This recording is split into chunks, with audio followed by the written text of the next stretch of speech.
ایک دم سے جو ہماری ایلائڈ پارٹیز تھیں وہ سڈنلی، اور ہمیں پتہ ہے ان کے تانے بانے کدھر ملتے ہیں، وہ سندھ ہاؤس کی طرف جاتی ہیں اور اپوزیشن کی طرف، اس وقت کی اپوزیشن کی طرف جاتی ہیں. ہمارے ڈسیڈنٹس، ایک ہمارا جو مائنورٹیز کا ڈسیڈنٹ تھا وہ تو کسی ریسٹ ہاؤس میں رہ رہا تھا جو کہ نیوٹرلز کا ریسٹ ہاؤس تھا. تو مطلب ہے کہ اب آگے اور بھی بہت سی باتیں جو ابھی میں نہیں کہنا چاہتی، لیکن سب کو پتہ ہے کہ نیوٹرل نہیں تھے. یا تو پھر آپ نے نیوٹرل کی ڈیفینیشن بدل دی ہوگی، لیکن کوئی نیوٹرل نہیں ہے اس میں. اور سوال اور بھی اٹھتا ہے، کوئی نیوٹرل رہ سکتا ہے جب وہ دیکھتا ہے ملک کی تباہی ہو رہی ہے، جب ایک بیرونی سازش ہو رہی ہے، تو پھر نیوٹرل کوئی رہ سکتا ہے؟ یہ سیاست کا ایشو ہے ہی نہیں، یہ بیرونی سازش کا حصہ ہے، امریکہ کی سازش کا حصہ ہے. تو جو ملک کے ادارے ہیں وہ ایسی سازش میں نیوٹرل رہ بھی سکتے ہیں؟ یہ پاکستان کی نیشنل سیکیورٹی، پاکستان کی سوورینٹی کا ایشو ہے. تو مجھے آپ بتائیں کہ یہ نیوٹرالٹی اس میں کدھر آتی ہے؟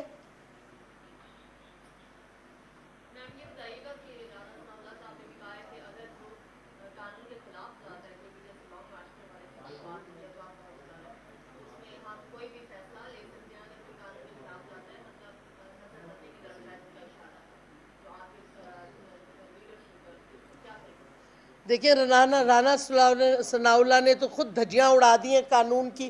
پہلے وہ اپنے آپ کو قانون میں ایجوکیٹ کر لیں، قانون سمجھ لیں، پھر آ کے بات کریں. ایسی دھمکیاں دینے سے وہ سمجھتے ہیں ہم خوفزدہ ہو جائیں گے. ہم نہیں خوفزدہ ہوتے، اور آج تک عمران خان کبھی خوفزدہ ہوا ہے، اور وہ بھی ایک قاتل کی دھمکیوں سے.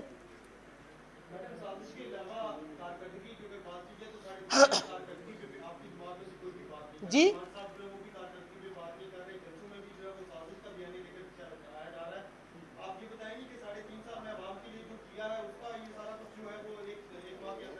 دیکھیں، کارکردگی ہماری، ہم نے تو ویب سائٹ پہ ہیومن رائٹس کے حوالے سے، جس کی میں منسٹر تھی، کارکردگی ہم نے جتنی کی ہے، 8 بل ہم نے پاس کروائے، قانون بنائے ہیں ایک منسٹری نے. آپ باقی کا ریکارڈ چیک کر لیں. پھر احساس کا پروگرام، ہیلتھ کارڈ، یہ ساری ہماری کارکردگی ہے. پھر آپ ایکسپورٹس دیکھیں کتنی بڑی ہیں.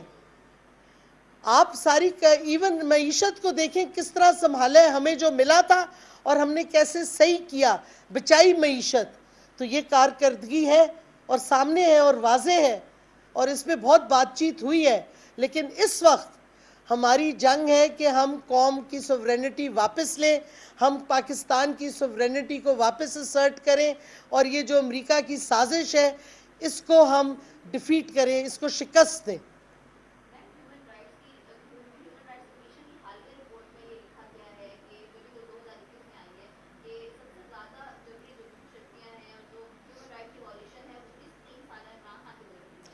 دیکھیں، میں سمجھتی ہوں یہ غلط ہے. اگر آپ ریکارڈ دیکھیں، انفورس ڈسپیئرنسز کم ہو گئے تھے ہمارے پیریڈ میں. ہمیں افسوس ہے، ہم نے کوشش کی کہ ہم قانون لائیں، نیشنل اسمبلی سے پاس ہوا، اس میں بھی کافی مداخلت ہوئی اسٹیٹ آرگنائزیشنز کی. مجھے یاد ہے پرائم منسٹر عمران خان جو وقت پرائم منسٹر، انہوں نے کہا کہ ایونچولی فاروق نسیم، جو کہ سب سے زیادہ میں سمجھتی ہوں ہمیں جس نے خراب کیا ہے کیبنٹ میں، اس نے وہ بل روکا رہا. فائنلی پرائم منسٹر نے اس کو کہا کہ یہ آج رات کو بائی سرکولیشن پاس کراؤ اور ٹیبل کرو.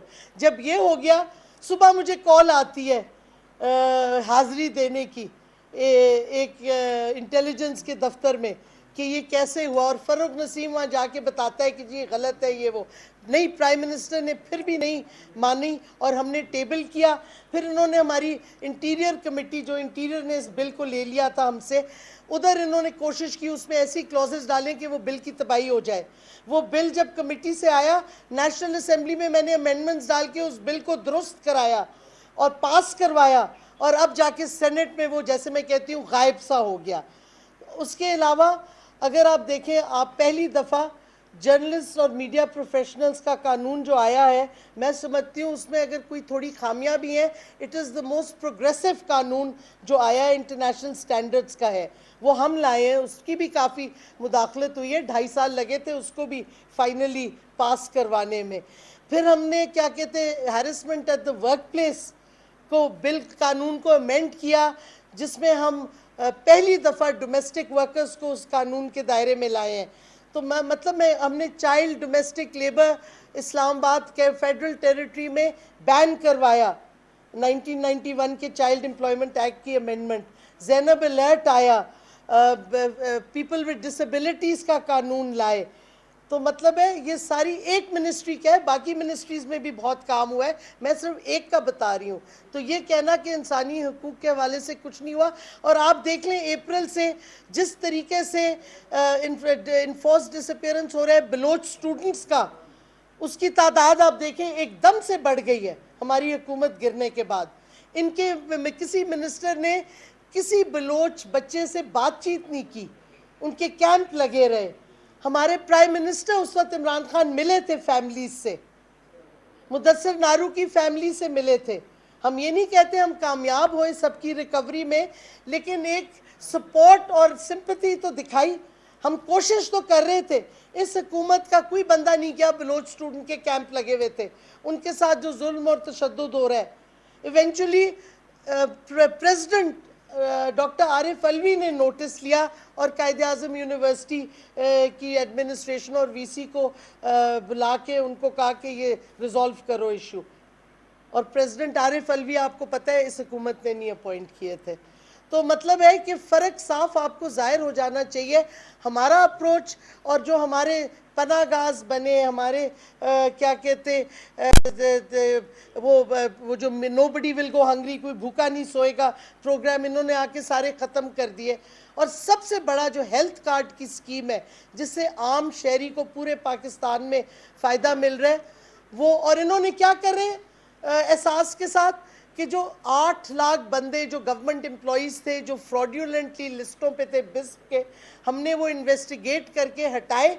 ये शाजिया मरी ने कहा सारे लोगों को वापस ले आओ क्योंकि ये इनके लोग फ्रॉडिया थे जो पहले लिस्ट में थे, वो सारे वापस दे दिए ताकि टैक्स पेयर पैसा फिर गलत जगहों पे जाए, गलत लोगों के पास जाए। मैं बात नहीं कर रही, मैं आपको फैक्ट्स दे रही हूँ। मैं कह रही हूँ जो भी थे लोकल अबेटर्स, और मैं सवाल उठा, इसी वास्ते मैंने सवाल उठाए कि क्या सो कॉल्ड न्यूट्रल्स ये चाहते थे कि साजिश कामयाब हो, मईशत तबाह हो, जो लूट घसूट वाले हैं वो वापस पावर में आके अपने केसेस ख़त्म करें। चाहे ये चाहते थे, चाहे ये न्यूट्रल्स चाहते थे कि हम अमेरिका की ग़ुलामी करें, हिंदुस्तान से तिजारत शुरू कर दें, हालांकि जो वो कश्मीर में ऑक्यूपाइड कश्मीर और मुसलमानों के साथ कर रहे हैं वो हो रहा है, उसके बावजूद क्या न्यूट्रल्स चाह रहे हैं कि इजराइल को हम रिकग्नाइज कर रहे हैं, हालांकि पैलेस्टीनियंस के साथ जो जुल्म और तशद्दुद हो रहा है। और अब वो जो जर्नलिस्ट को पॉइंट ब्लैंक मारा गया है, शिरीन को उधर इजरायली फोर्सेस ने, और आपका एक एम्प्लॉई ऑफ गवर्नमेंट एम्प्लॉई जाके इजराइल से बातचीत कर रहा है। मतलब है ये न्यूट्रल्स ये चाहते थे, ये पाकिस्तान की पॉलिसी वो फॉरेन पॉलिसी बनाना चाहते हैं जिसमें कोई आज़ादी ना हो, ताकि फिर हम किसी और की जंग में आ जाएं। कि यूक्रेन की जंग है और हमें सबक सिखाया जा रहा है क्योंकि हम प्राइम मिनिस्टर इमरान खान अपनी कौम के लिए सस्ता तेल और सस्ती गंदम खरीदना चाह रहे थे। ये कहाँ का इंसाफ है?